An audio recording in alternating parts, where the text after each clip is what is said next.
नमो अर्हन्ताणम्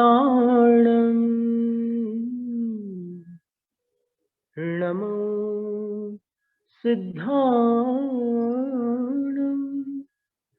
नमो आयर्याणम् नमो उवज्झायाणम् नमो लोय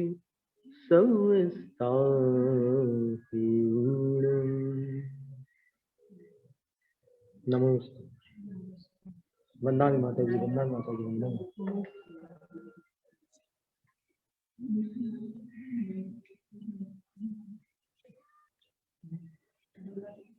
जी। आज शायद नहीं है।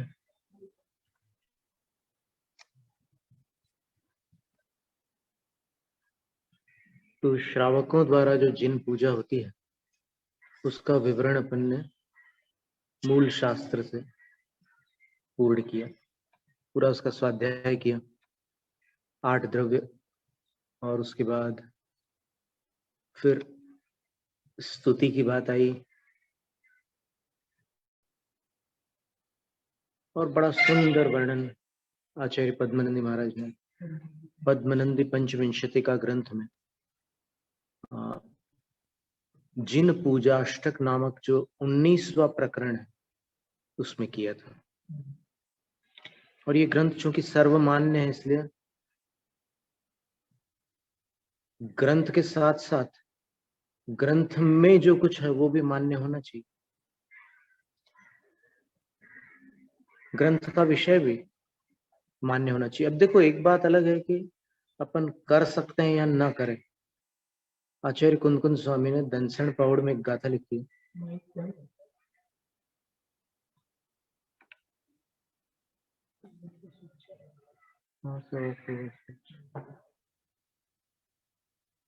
तो आचार्य कुंदकुंद स्वामी ने ये लिखा है, जम सकई तम कीरई जन चढ़ सकई तहेव सदहणम केवल जिणे ही भणियम सदह मानस सम्मतम।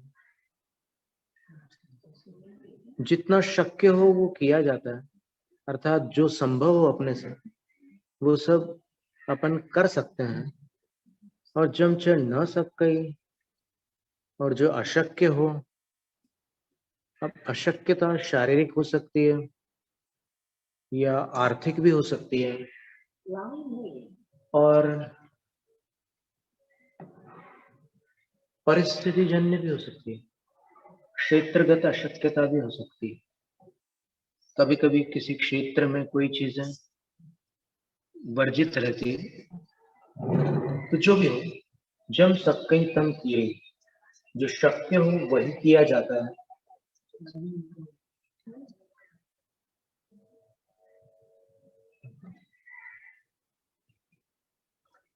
जम चढ़ न सके तम च सदहन, जो शक्य नहीं है उसको श्रद्धा में रखा जाता है। ऐसा नहीं कि अपन नहीं कर पा रहा है तो अपन उसको मानना ही छोड़ दो। मान्यता में तो वही बात रहेगी जो आगम में है। क्रिया में जितनी शक्यता है उतनी कर ले।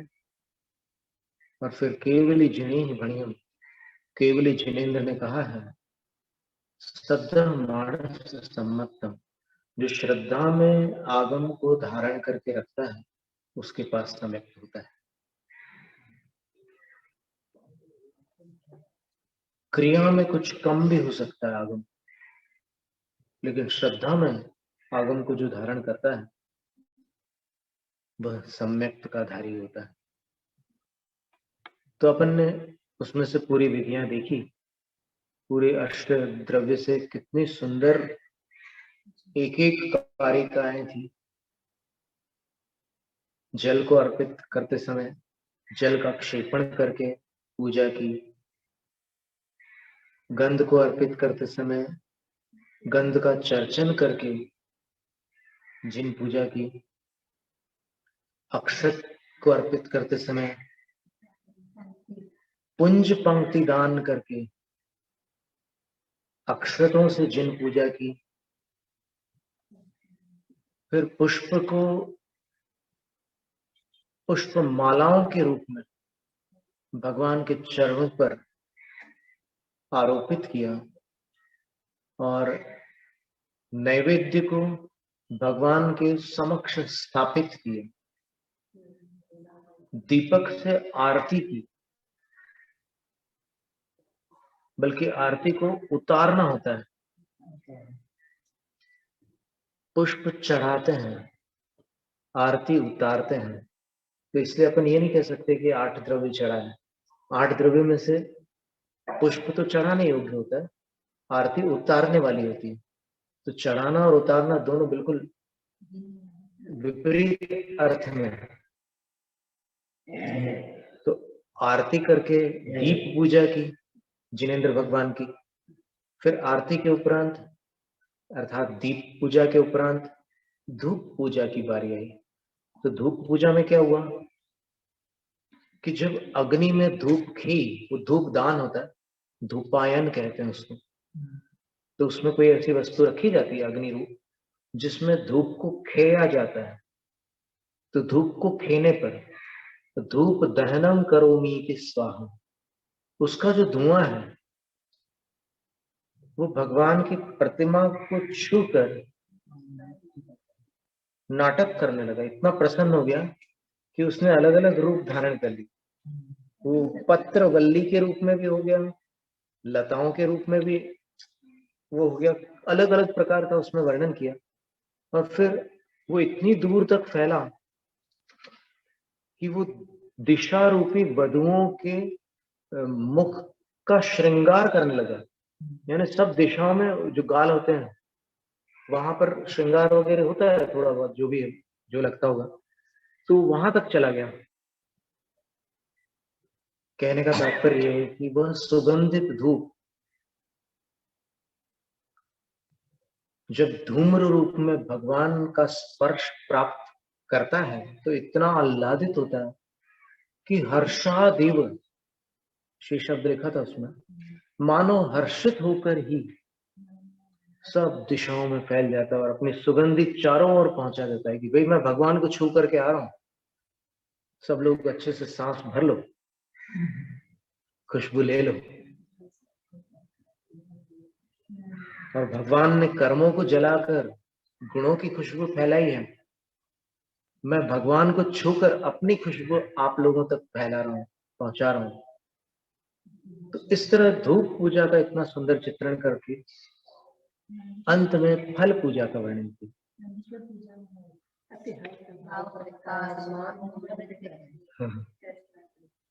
वो इस पर आधारित हो सकता है वो काव्य, क्योंकि वो ढूंढा रही है और यहाँ पर ये मूल संस्कृत में है। तो पुराने ग्रंथ से उन्होंने ये विचार लेकर काव्य रचना की हुई। नंदीश्वर भक्ति में, नंदीश्वर पूजा में, धूप पूजा के अंदर अति हर्ष है।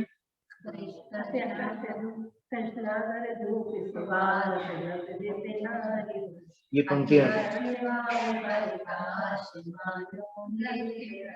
बिल्कुल, ये मूल में अपभ्रंश में है ये पूजा, नंदीश्वर पूजा जो है ना अपभ्रंश में, और फिर उसमें नहीं 16 कारण शायद अपभ्रंश में, उसमें फिर एक पंक्ति आती है ना, ज्ञान भान प्रकाश, ये 16 कारण आते हैं। 16 कारण भावना,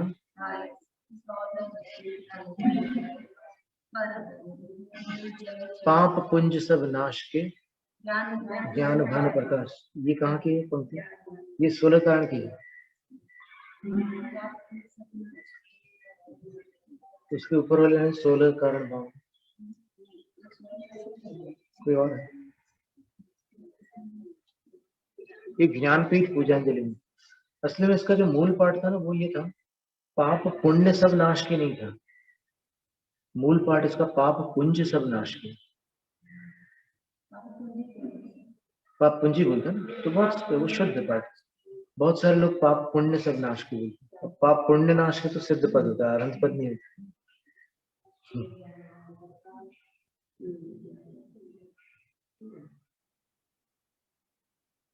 तो इस तरह गृहस्थों द्वारा जो पूजा होती है उसका वर्णन था, और सभी आचार्यों ने एक स्वर में स्वीकार किया है कि गृहस्थ जब भी द्रव्यों से पूजा करेंगे तो फिर उन द्रव्यों द्वारा की गई पूजा में जीवों की विराधना होगी, लेकिन जीवों का विराधना संबंधी जो दोष है वो इतना न्यून होगा कि भक्ति से जो पुण्य का संचय होगा उसके सामने वो समुद्र के जल में एक बूंद के समान, विष के समान होगा, तो उसका कोई फल नहीं होगा, वो निष्फल हो जाएगा। और फिर उसके लिए अपने को 3 कारिका भी मिली थी श्रावकाचार्य संग्रह में। अपन ने तीसरे भाग में देखा था कि एक कारिका में तो प्रश्न पूछा कि भाई जिनेंद्र भगवान की पूजा कर रहे हो तो फिर ये दीप धूप पुष्प फल ऐसी सचित वस्तुएं, विवेकी मनुष्य कौन होगा जो उसको चढ़ाएगा, कौन भगवान की पूजा इन द्रव्यों से करेगा, सचित द्रव्यों से। तब उसका उत्तर दिया था कि जिनेंद्र भगवान की पूजा आप एक बार करो तो आपके अनेक भवों के पाप नष्ट होते। तो जिस जिन पूजा से अनेक भव के पाप नष्ट हो जाते हैं, उस जिन पूजा से अभी अंतर मुहूर्त पहले जो आपने द्रव्य तैयार किया है उसमें जो जीव विराधना हुई है, तत्संबंधी कर्म बंध क्या अवशिष्ट रह सकता है? जब वो पूजा अनेक भव तक के कर्मों को प्रभावित कर रही है तो इस कर्म को कैसे बाकी छोड़ेगी? फिर उसके लिए एक दृष्टांत दिया कि तूफान में हाथियों के भी पैर स्थिर नहीं रह पाते, मच्छर कैसे टिक सकते? फिर एक और बात कही कि देखो, विष यदि असाधित होता है और शुद्ध रूप में सेवन किया जाता है उसका, तो वो अवश्य ही मारक होता है, लेकिन उसको साध कर औषध रूप में उसका सेवन किया जाए तो रोग नाशक होता है, मारक नहीं होता। इसी तरह अगर आप विषय भोगों के लिए जीव विराधना करेंगे तो वो पाप का कारण बनती है, लेकिन इस जीव विराधना से आप अपने स्वार्थ की पुष्टि न करके भगवान की भक्ति कर रहे हैं, इसलिए इसका फल दुर्गति नहीं है। और इस आधार पर अपन ने एक दृष्टांत स्मरण किया था कि जब वो मेंढक पुष्प लेकर के जा रहा था, उसके भाव क्या थे कि मैं तीर्थन करके पूजा करूंगा, मेरे पास 8 द्रव्य नहीं है, मैं पुष्प पूजा करूंगा। उसको जाति स्मरण तो था, वो जानता था कि मैं पूर्व भव का नागदत्त सेठ,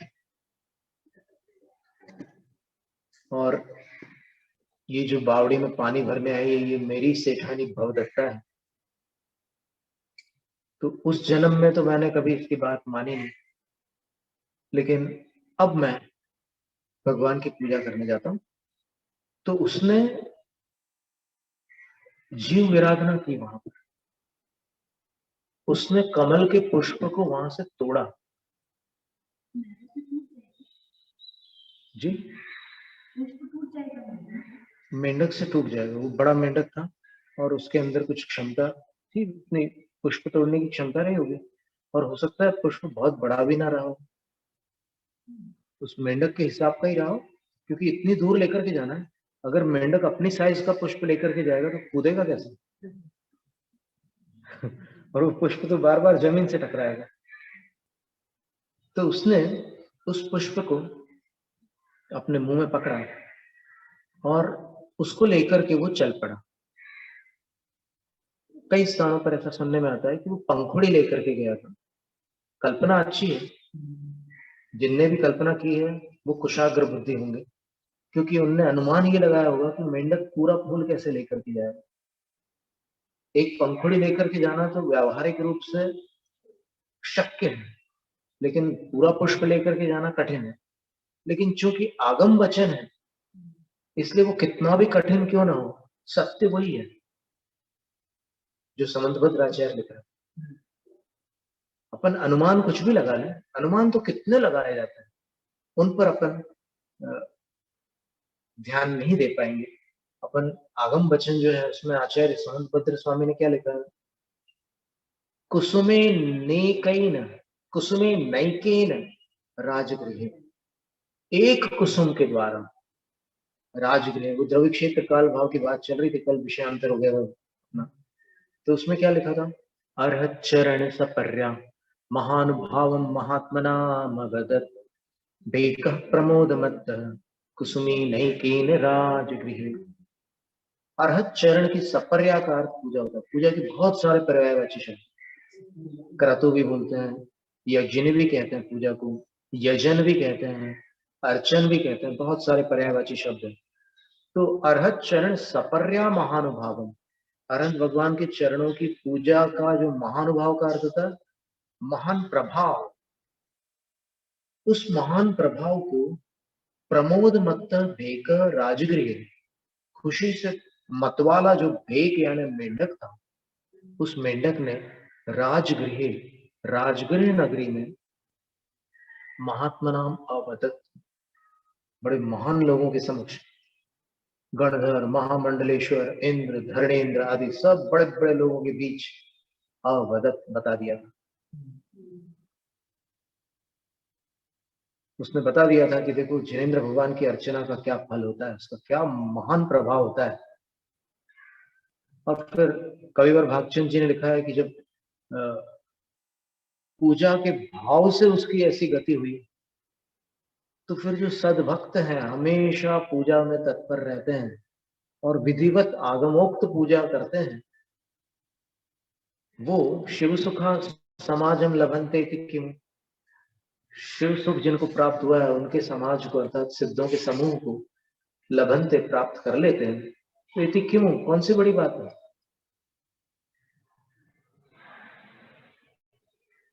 वो पूजा भी नहीं कर पाया था मेंढक, मार्ग में दुर्घटनाग्रस्त होकर मरण को प्राप्त हो गया था, तब भी उसकी ऐसी स्थिति हुई कि वो महार्धिक देव बना। महार्धिक देव सामान्य जीव नहीं बनते, मिथ्या दृष्टि जीव महार्धिक देव नहीं बनते। महार्धिक देव बनने वाले जीव सम्यक दृष्टि जीव ही होते हैं। तो वो सम्यक दृष्टि जीव था। अब कोई कहे कि भाई वो तिर्यंच गति में था तो उसमें विवेक नहीं था, इसलिए उसने पुष्प से भगवान की पूजा करना उचित समझा। मनुष्य है तो विवेक रखेगा, पुष्प से पूजा क्यों करेगा। मनुष्य तो पीले चावलों से कर लेगा या और किसी प्रकार से कर लेगा, लवंग वगैरह से। पुष्प से पूजा करने पर तो जीव विराधना होती है। तो इसका उत्तर अभी पहले अपन सुन चुके हैं कि भाई जो शास्त्र में विधि लिखी है उसमें विराधना होती ही सब आचार्यों को स्वीकार है, पर उस विराधना संबंधी जो दोष लगता है वो दोष भक्ति पूर्वक पूजा करने के सामने नगण्य है। उस पुण्य समुद्र में बहुपुण्य राशो वो हानि का कारण नहीं है। इसलिए अपन विधि को नहीं बदल सकते। विधि बदलने से खीर नहीं बनती, विधि बदलने से स्वर्ण नहीं बनता, तो विधि बदलने से जिन भक्ति कैसे हो सकती है।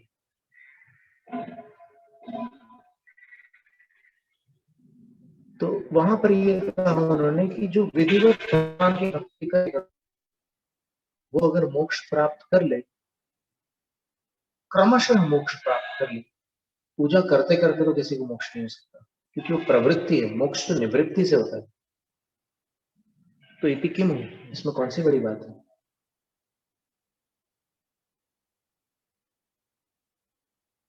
तो ये एक उत्तर था। अब दूसरा जो प्रश्न आया था, जो अपन विनय शुद्धि पढ़ रहे थे, संयम सिद्ध को नमस्कार करते समय, संयम सिद्ध 8 प्रकार के हैं, क्योंकि 8 शुद्धियों से वो उपेक्षा संयम में प्रविष्ट होकर सिद्ध हुए। अपहृत संयम 8 शुद्धि रूप होता है। तो उन 8 शुद्धियों में पहली शुद्धि कौन सी थी, भाव शुद्धि। दूसरी शुद्धि थी काय शुद्धि। तीसरी शुद्धि थी विनय शुद्धि। और विनय शुद्धि कौन कर रहे हैं, मुनि महाराज। अपहृत संयम किनका है, कोई संयता संयत की तो बात चल नहीं रही है यहाँ पर। यहाँ पर तो संयमी मुनि की बात चल रही है, अर्थात निर्ग्रंथ श्रमण है, वो दिगंबर साधु है।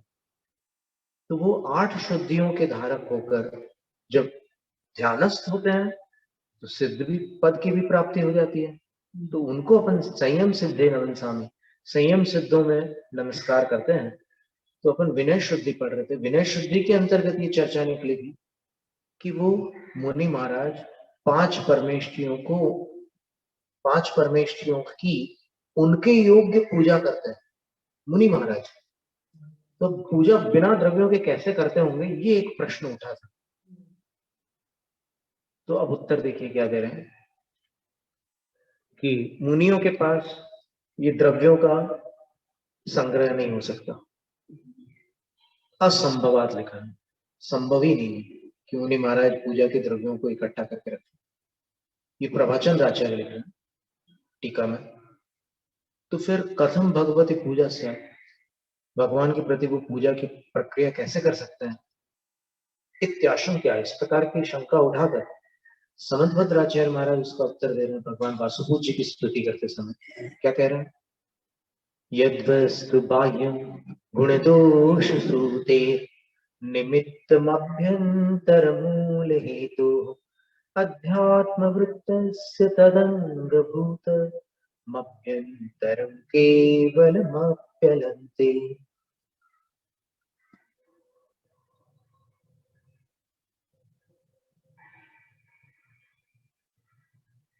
अत्यंत प्रौढ़ स्तुति है ये 24 तीर्थंकरों। अभी अपने पास जो उपलब्ध स्तुतियां हैं 24 तीर्थंकरों की, उनमें से कुछ स्तुतियां सरल हैं, आचार्य प्रणीत स्तुतियां हैं, और कुछ स्तुतियां थोड़ी रहस्यपूर्ण है, कुछ गूढ़ है, कुछ प्रौढ़ है, कुछ दार्शनिक है। तो उन स्तुतियों में से अभी तत्काल हमें दो नाम तो स्मरण में आ रहे हैं। एक तो स्वयंभू स्तोत्र है, पात्र की स्तोत्र में 24 भगवान की स्तुति है, ये जिनेन्द्र की स्तुति है, पार्थनाथ भगवान की। हाँ, तो 24 भगवान की जो स्तुतियां हैं उनमें एक तो स्वयंभू स्तोत्र है, 143 काव्य हैं इसमें, और विभिन्न प्रकार के छंद, उपजाति, इंद्र वज्रा, उपेंद्र वज्रा, रथोद्धता, फिर वसंत तिलक, क्रम से जा रहे हैं, फिर अपर वक्त्र, फिर वैतालीय, अथ्यावक्त्र, फिर शिखरिणी छंद भी है, फिर भवान वासिका जिसको श्री छंद कहते हैं, अनुकूला छंद कहते हैं, वो भी है, और फिर उद्गता छंद है जिसके चारों चरण विषम होते हैं, और अंत में स्कंद छंद, 12-20 12-20। तो इतने छंदों में आचार्य समंतभद्र स्वामी ने इसकी रचना की, बड़ी प्रौढ़ और दार्शनिक स्तुति है। और एक स्तुति आचार्य अमृतचंद्र सूर्य ने की, अद्भुत स्तुति। आपको हम एक काव्य पढ़ के सुनाते हैं, आपको अपने आप अनुमान लग जाएगा कि वो कैसी स्तुति है।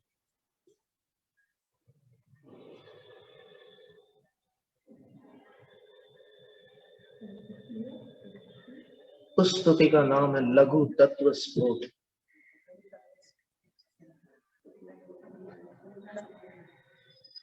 एक से एक अलंकार है उसमें,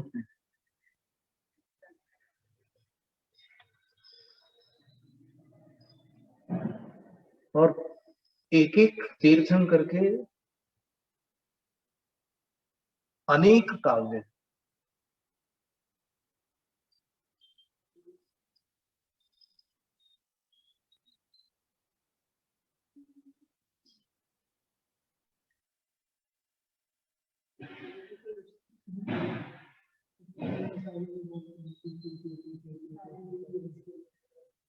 उस स्तुति विद्या में समंतभद्र स्वामी का ही काम है, बहुत भारी काम है।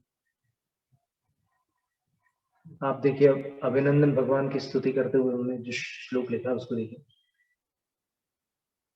यद भाति भाति तदिहात न भात्य भाति, ना भाति भाति सच भाति न यो न भाति, या भाति भात्यपि च भाति न भात्य भाति, साचाभिनंदन विभान्त्यभिनंदति त्वाम्। क्या संस्कृत है ये अनुप्रास अलंकार है, वृत्ति अनुप्रास।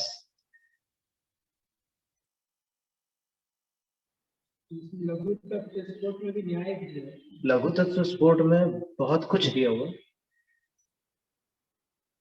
है ना, उसमें युक्तियां भी है, तर्क भी है, भक्ति भी है, अध्यात्म।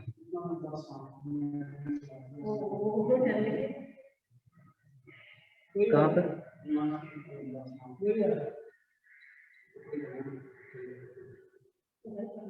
कहाँ पर?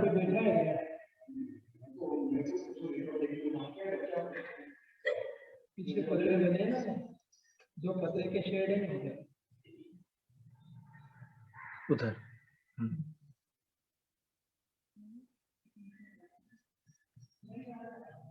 तो आचार्य सामंतभद्र स्वामी और आचार्य अमृत चंद्र सूरी जो 24 तीर्थंकरों की स्तुतियां लिखी, वो वास्तव में आज इतनी अद्वितीय है कि पूरे जगत के विद्वानों के लिए पठनीय है। कोई भी बड़े से बड़े विद्वान उनको पढ़ ले तो उनको अनुमान हो जाएगा क्या ज्ञान था जैनाचार्यों के पास। और आचार्य सामंतभद्र स्वामी ने आप्तमीमांसा नामक भगवान की स्तुति, इसको देवागम स्तोत्र कहते हैं, उसकी भी रचना की है। और उसकी रचना ऐसी रचना थी कि कालांतर में जब बहुत समय व्यतीत हो गया, तब एक ब्राह्मण विद्वान ने किसी जिनालय के अंदर एक मुनिराज के मुख से उसका पाठ सुना बाहर से। वो मुनिराज पाठ कर रहे थे, देवागम स्तोत्र को पढ़ रहे थे, और बाहर खड़े होकर के ब्राह्मण विद्वान सुन रहे थे। उनको बड़ा आश्चर्य हुआ कि जैनों में इतना गूढ़ तत्व है।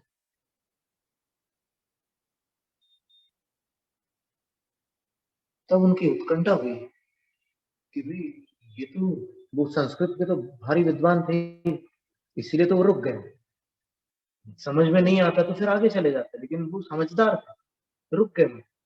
फिर वो जिनालय के अंदर गए, जो उनकी विधि उनको ज्ञात थी, उस विधि से जिनालय मंदिर में जा प्रवेश करते समय पैर धो करके और जो कुछ करना था आचमन हो गया, उसके बाद अंदर गए। तो अंदर जाकर के मुनिराज बैठे हुए थे, तो उन्होंने देखा कि अरे ये तो दिगंबर मुद्राधारी हुई जैन साधु है।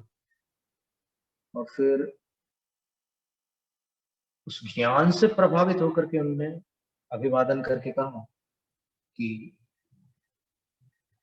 हे साधु, हे श्रमण, क्या आप इसका अर्थ मुझे बता सकते हैं? क्या इतना अनुग्रह करेंगे आप? अब मुनिराज भी देखिए, उत्तम आर्जव धर्म के धारी, बड़ी सरलता से सहजता से बोल देते हैं कि मुझे इसका अर्थ नहीं आता, मेरे को केवल पाठ आता है। आप सोचो कि एक विद्वान एक साधु से प्रश्न कर रहा है और साधु सरलता से उत्तर दे रहे हैं कि मुझे इसका अर्थ नहीं आता, पाठ आता है। तब फिर वो प्रार्थना करते हैं कि क्या आप एक बार पुनः पाठ करेंगे? बोले कि मैं बाहर से सुन रहा था, मैंने बीच से सुना है, मैं पूरा सुनना चाहता। तो जब पूरा पाठ उन्होंने सुना, तब उनको लगा कि ये जैन लोग अंधश्रद्धालु नहीं है। इन्होंने तीर्थंकर को परमात्मा अकारण नहीं माना है, ये तो बड़ी भारी परीक्षा लेकर के तीर्थंकर को मान्य कर। वो अचंभित हो गया, उनको लगा कि ये आज्ञा प्रधानी होंगे, लेकिन पता चला कि ये तो परीक्षा प्रधानी है। देवागमन भूयान चामरादि विभूतय माया विश्व की दृश्यंती नातस्तमसि नो महान। तो स्तुति के प्रारंभ में समंतभद्र आचार्य कह रहे हैं कि हे भगवान, आप हमारे लिए इसलिए महान नहीं है कि आपके पास देवों का आगमन हो रहा है, आप नभ में गमन करने की क्षमता रखते हैं, और आपके पास चामर आदि अष्ट प्रातिहार्य रूप वैभव है। ये हमारे लिए आप इसलिए महान नहीं है, क्योंकि ये विभूतियां माया विश्व की दृश्यंते, मायावियों के पास, विद्याधरों के पास भी देखी जा सकती है।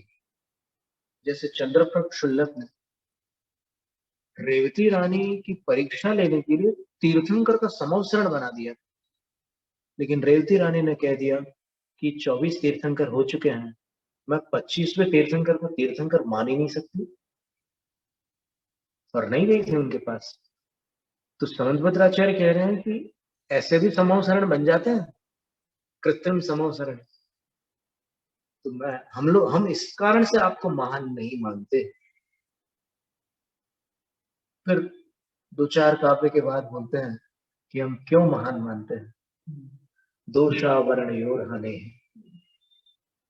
आपने दोषों पर विजय प्राप्त की है और आपने आवरण को नष्ट कर दिया है, इसलिए आप हमारे लिए महान है, क्योंकि ये कार्य हम में से कोई नहीं कर सकता। इतनी सुंदर सुंदर स्तुतियां हैं जिनेंद्र की, ऐसा लगता है कि नमो और अहंताणम बोलने के बाद वो स्तुतियां पढ़े, एक एक स्तुति को अर्थ सहित समझे कि कितनी बातें आचार्यों ने कही है भगवान के विषय में। अपन तो नमो और अहंताणम पर जितने शास्त्रों में अपने को जो जो मिला उसके आधार पर अपन स्वाध्याय करते रहे फिर नमो सिद्धाणम पर आ गए, और नमो सिद्धाणम में संयम सिद्ध को नमस्कार करते हुए अपन उनकी उन शुद्धियों का स्मरण कर रहे हैं जिन शुद्धियों से वो शुद्धोपयोग को प्राप्त करके सिद्ध हुए। तो उन शुद्धियों में विनय शुद्धि की चर्चा है। विनय शुद्धि में ये बात निकली है कि पांचों परमेष्ठियों की पूजा मुनि महाराज करते हैं और यथार्हम यथा योग्य करते हैं। अब यथा योग्य का अर्थ जो है वो तो ठीक है, पर पहला प्रश्न तो ये उठ रहा है कि जब मुनियों के पास द्रव्यों का कोई भंडार होता ही नहीं तो फिर वो कैसे पूजा कर सकते हैं। तो उसका उत्तर आचार्य महाराज ने दिया है काव्य में।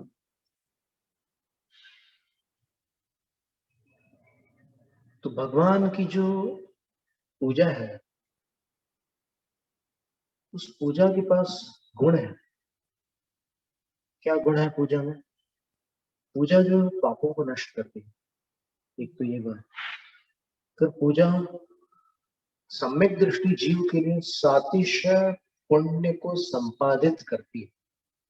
अर्थात जब भी कोई सम्यक दृष्टि जीव जिनेंद्र भगवान की पूजा करता है तो उसको सातिशय पुण्य लाभ होता है। सातिशय का अर्थ होता है सामान्य पुण्य से खूब बढ़ चढ़ करके जो पुण्य होता है, जो मिथ्या दृष्टियों को हो ही नहीं सकता ऐसा पुण्य, उसका लाभ होता है। और तीसरा लाभ क्या होता है सम्यक दृष्टि जीव को? तो आचार्य महाराज ने, वीरसेन आचार्य महाराज ने धवला की 10वीं पुस्तक में लिखा है, सम्मा इठीनम जिन पूजा वंदना नमन सनेह्य बहु कम्म पदेश निज्जरोलंबाद। सम्यक दृष्टियों के लिए जिनेंद्र भगवान की पूजा से, जिनेंद्र भगवान की वंदना से, जिनेंद्र भगवान को नमस्कार करने से भी गुण श्रेणी कर्म निर्जरा का लाभ होता है। तो यानी पाप भी नष्ट हो रहे हैं, सातिशय पुण्य का लाभ भी हो रहा है और कर्मों की निर्जरा भी हो रही है।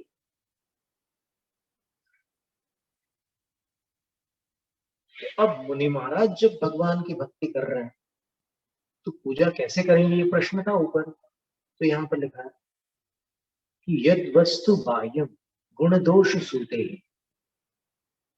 कोई बाह्य वस्तु का आलंबन लेकर के जब अपन भक्ति करते हैं तो वो गुण भी उत्पन्न कर सकती है, दोष सूते दोष भी उत्पन्न कर सकती है। अब देखिए कितनी बड़ी बात कह रहे हैं आचार्य समन्वय स्वामी। तो वो निमित्तम, वो गुण और दोषों की उत्पत्ति का निमित्त बन जाती है बाह्य वस्तु।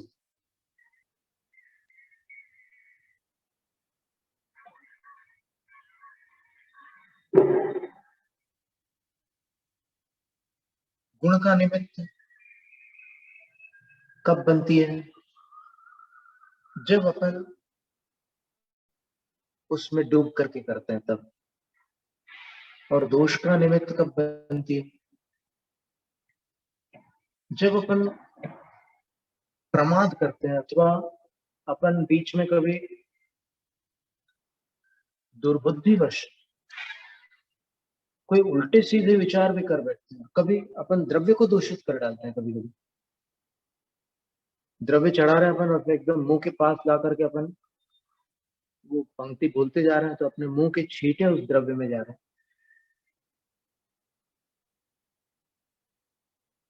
तो गुण और दोष की उत्पत्ति में बाह्यम वस्तु निमित्तम, बाह्य वस्तुएं निमित्त बनती है।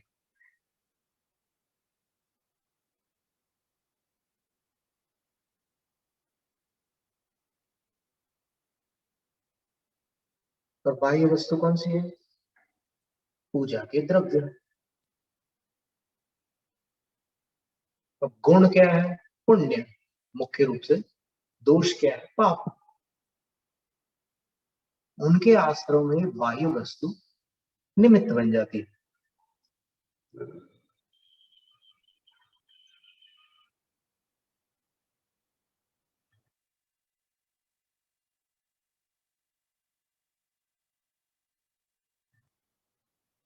लेकिन वो अभ्यंतरम अंगभूतम, जो अपने भीतर है, अध्यात्म वृत्त से यानी अपनी आत्मा में परिणत, जो अंतरंग का भाव है, उस भाव के लिए वो अंगभूत होती है, वो बाह्य वस्तु।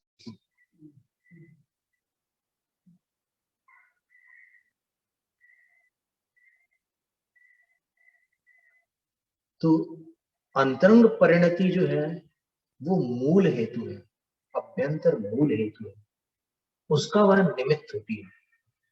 कहने का तात्पर्य हुआ कि जैसा आलंबन होगा वैसा ही अंतरंग भाव होगा। ये एक अकाट्य नियम है। जैसा आलंबन होगा वैसा अंतरंग भाव होगा।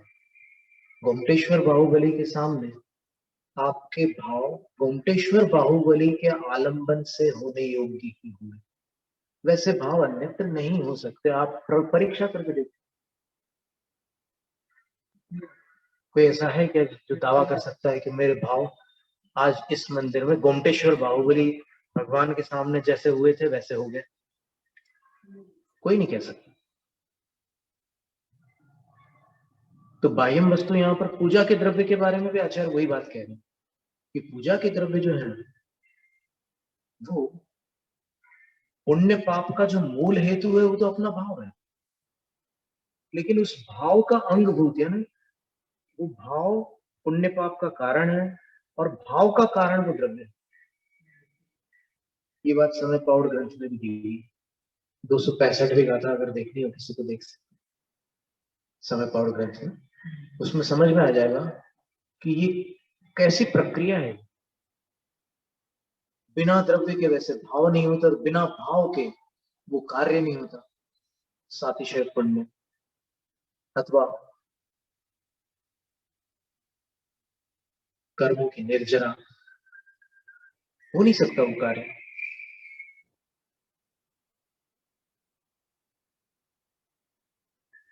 लेकिन आचार्य कह रहे हैं कि मुनियों के लिए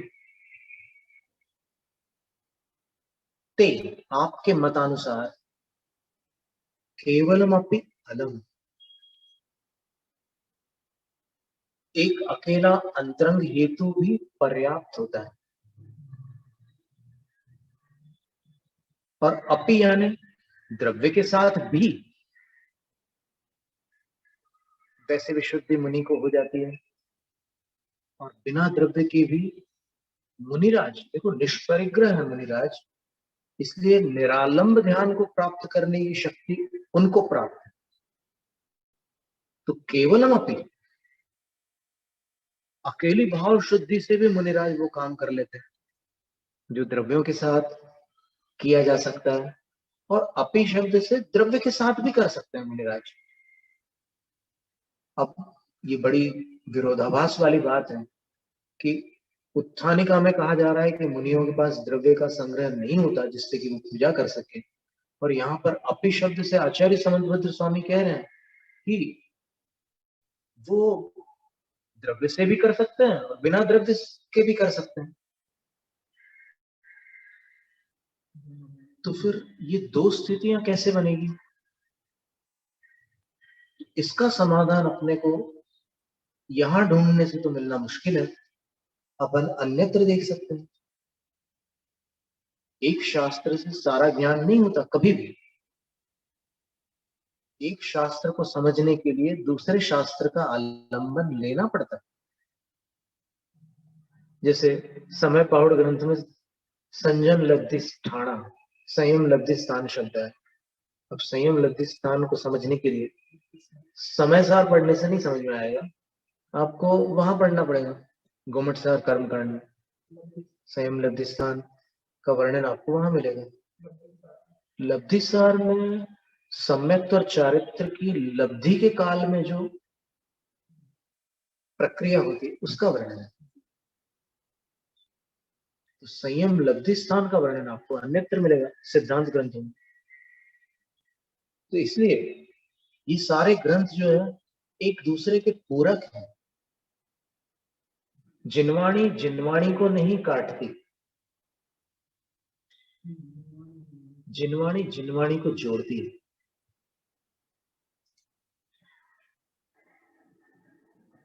तो अब यहां पर आचार्य महाराज ने अपी शब्द लिख करके असमंजस में डाल दिया सबको।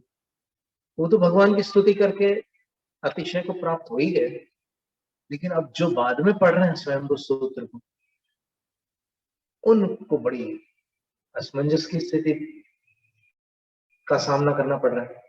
उनको लग रहा है कि अपी का मतलब द्रव्यों के साथ भी और द्रव्यों के बिना भी मुनि महाराज पूजा कर सकते हैं।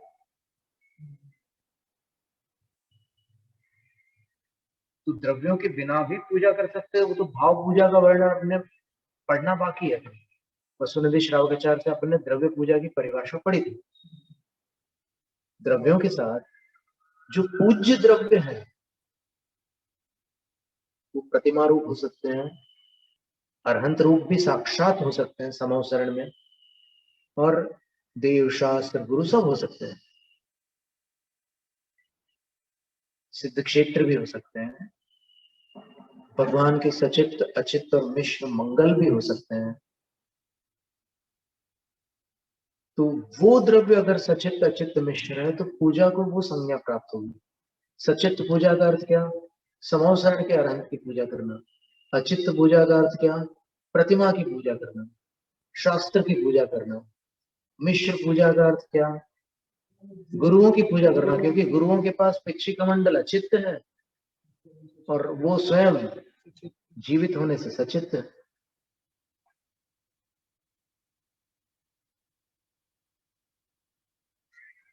तो मुनिराज जब भाव पूजा करेंगे तो भाव पूजा ध्यानात्मक भी होती है, वचनात्मक भी होती है। तो उसका वर्णन अपन पढ़ने वाले हैं। तो वो बड़ी सुंदर भाव पूजा कर सकते हैं मुनिराज बिना द्रव्यों के।